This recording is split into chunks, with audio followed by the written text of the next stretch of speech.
Hello guys and welcome back to the channel. In this video, I'm going to show you how you can connect Claude to Obsidian. So let's get started.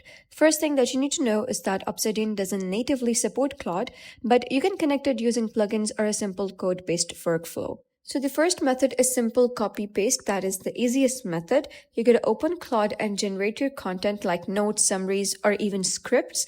Then copy the output and paste it directly into Obsidian. You can organize it into folders, tags, or daily notes.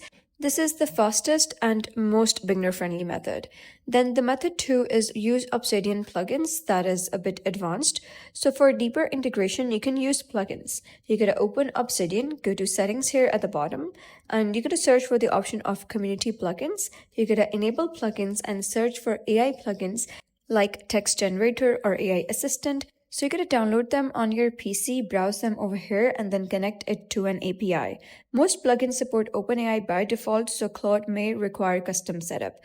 And you can also connect Claude using its API, but you'll need a backend server, Claude API key, and custom integration with Obsidian plugin. This is more technical, so it's optional. You can use Claude with Obsidian for notes, summaries, content ideas, script writing, and knowledge management. You can also create templates in Obsidian and use Claude to fill them. And that's how you can connect Claude AI to Obsidian. So if you found this guide helpful, please consider subscribing and leaving a like. It really helps me out, and I'll see you next time.